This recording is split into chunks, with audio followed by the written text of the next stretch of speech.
this is Miss Golestani. In this video, I am going to show you how to make a 3D habitat for your animal sculpture.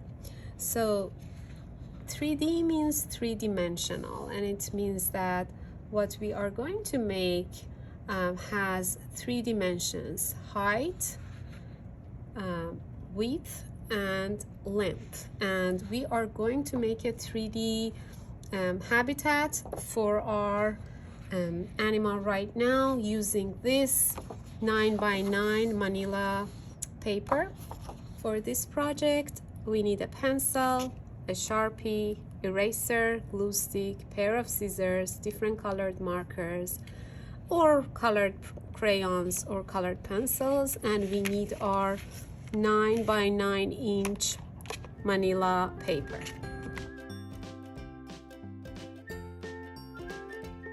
To get us started, you are going to fold your manila paper in half, open the fold, fold it the other way, open the fold, and then you will get 4 different sections or 4 squares. You're gonna make a cross. You're gonna just mark one of these because you are not going to work on this square. You're not going to draw anything on this section, and I will tell you why and show you what I exactly mean. After I finish making my folds and putting my mark here, what you need to do is to cut this folded part right beside your sign. So I'm just gonna use my scissors and cut all the way to the center of the paper. I'm not gonna go further. It doesn't matter if you're cutting this folded part or this folded part. Either of those work, just one of them. And after you're done, I just want to show you the plan. What we can do and we are going to do is to put this clean section on top of this mark section like this, and I am going to glue these 2 down when I'm done with my drawing. I'm still not done, obviously, and I am not gonna put the glue down, but let me show you another example, the finished one. So here I put my cross, and then here I drew my habitat for my sculpture, animal sculpture, and after I am done, all I need to do is to put this drawing on top of this marked section like this, and then glue it down, and this way I will get a 3-dimensional habitat for my animal. And by 3-dimensional, I mean height, depth, and width. So we have 3 dimensions: width, height, depth. So that is the plan. One more thing, the square right beside your marked square is gonna be your ground floor. It's gonna be different from the one that you have on top. So you have to consider, for example, if I'm drawing flowers, since this is the ground, when I look at the flowers, I look from the top and I see the top of the flowers. So the view is different. I'm not gonna draw my flowers sideways. That is how it goes, okay? And if you take a look at it from the top, you can see the top of the flowers from the top view. I hope it makes sense. Let's get started. For my animal sculpture, my plan is to do a fox. I'm gonna make a paper sculpture of fox, and since I want to make a fox, I am going to think about its habitat. Where do they live? Usually in the woods where there are many trees. I'm gonna start by drawing some uneven zigzag lines to show the grass edge, and then I am going over this area. Probably, since the trees are tall, we may not even be able to see the treetops. We just can see the trunks. I'm gonna draw some trunks in different width, and then I am going to do some hills in the background. So this hill is overlapped by these trees, and then I can add more trees, and since they are farther away, they are going to be smaller, and this time I may be able to see the treetops.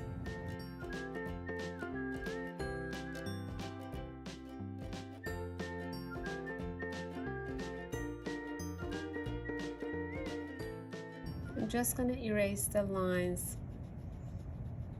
that I need to show the overlapping effect. And then I know that fox den is usually a hole, like a tunnel in the ground, and probably I can show it here. So and it's usually smaller when you want to get in, and then inside is gonna get bigger. So there is a hole on the ground, and then here I have some flowers, and I told you this is the ground. This is why we are looking at the flowers from top and we cannot see the stem. We are not looking from the side.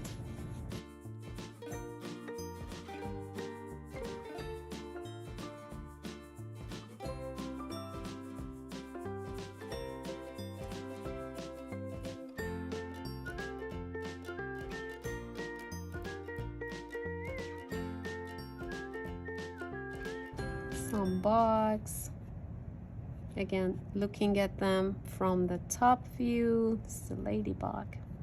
Here is a pond, and we cannot see the whole part of it, just on the corner, and it goes off the page.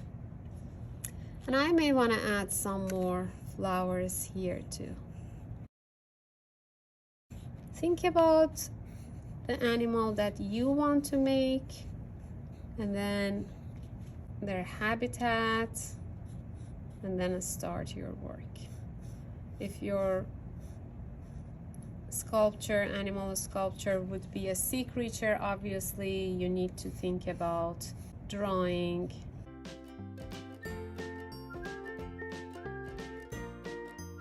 underwater and probably other creatures, other sea creatures. Okay, so I'm done with this.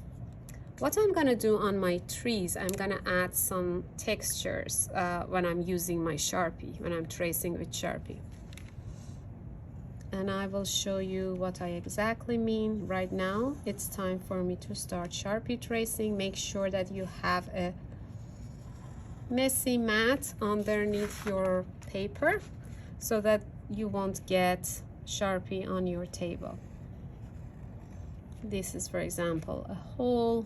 And then for the bark, all I can do and I want to do is to add some patterns of lines. These are some vertical lines. Vertical lines are straight lines which go from top to bottom, bottom to top, something like this. And I keep tracing.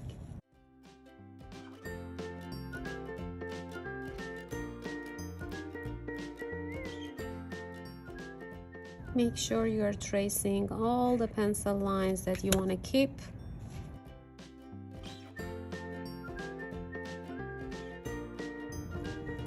Since inside the den is dark, like these holes here, I can use either my black Sharpie or black marker to color it in. But let me do it first, and then I am going to erase all the pencil marks that I have underneath my Sharpie line. I'm not doing patterns on my trees in the background because we can see more details in the foreground. This is why. So I'm going to erase the pencil marks. Take your time when you're doing that.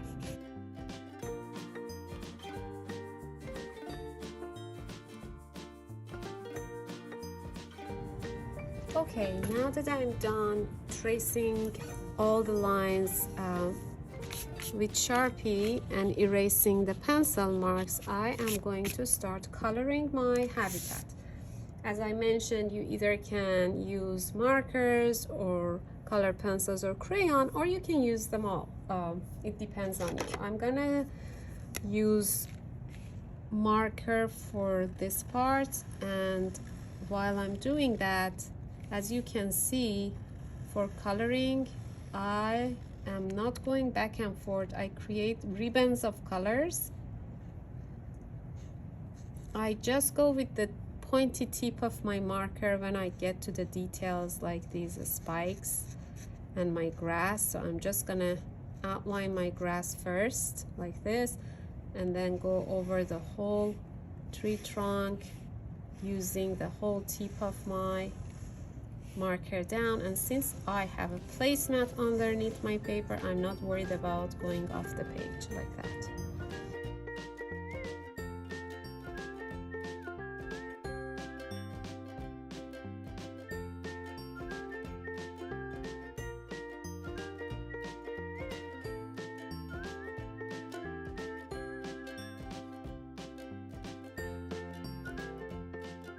I know that no one is gonna see this part. I'm not gonna color this part. I am going to color these areas, the flowers and the ground here.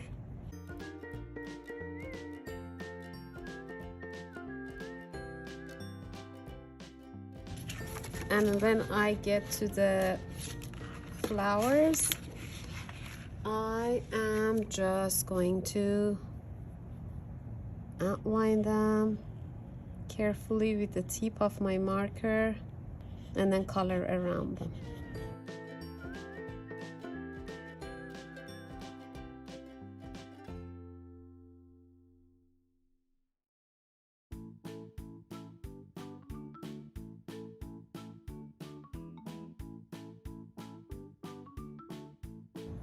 For the background, you can use either color pencil or crayon if you want to. I also want to use color pencil for my leaves. And since the background is lighter, usually when things get farther away, they get lighter. I prefer to do my background with either crayon or color pencil.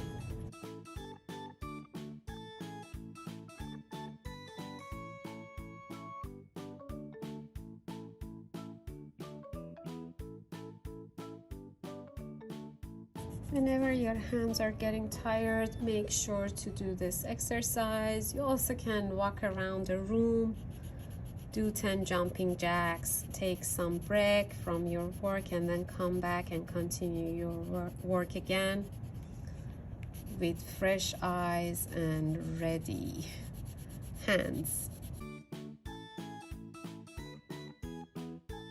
Because when we get tired, we are not doing our best, right? So, and you are the best person who can tell when it's time to take a break from your work, okay?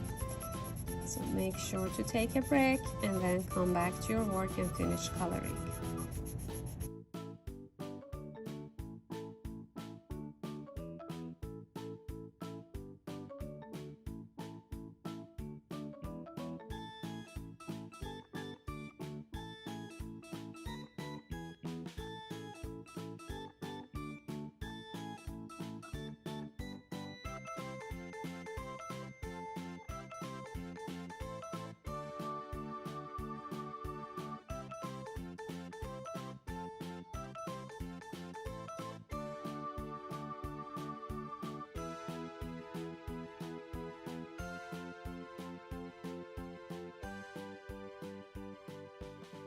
When I'm coloring with color pencil, I'm not pushing too hard. I'm not making my hands tired. And whenever I feel I need a darker value, I just can go over one more layer.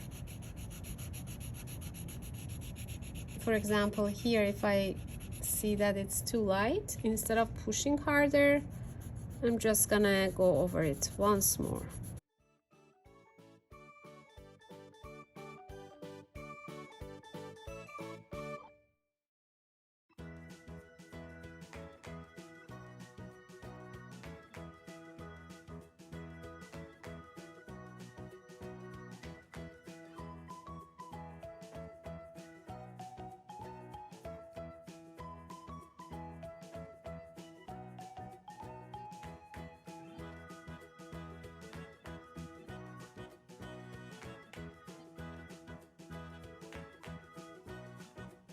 Okay, my coloring is done. I'm just gonna check if some places need some more colors and if I need to cover some of the areas. And when I see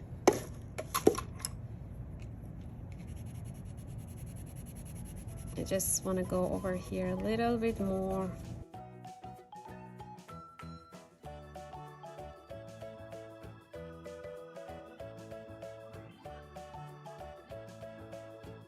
Now my work is done, my background is ready, and now I need to glue it together and make it ready for my animal to go and have fun there. So to glue it down, right where you put your X sign, you just can put your glue in different sections. 1, 2, oops, 3, 4, okay? And then you are going to bring everything, first of all, I'm just gonna fold it again. You're going to bring this land or ground or work that you did on top of this one. You are going to overlap them, and then you are going to give it a good nice massage.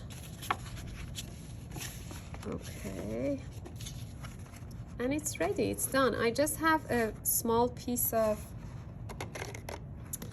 paper which is showing up, which I don't want to see. I carefully can use my scissors and trim this side. Just can get rid of that extra paper, or you can color it in. So your habitat is ready now. I hope that you try this project and enjoy. Thanks for watching. Bye.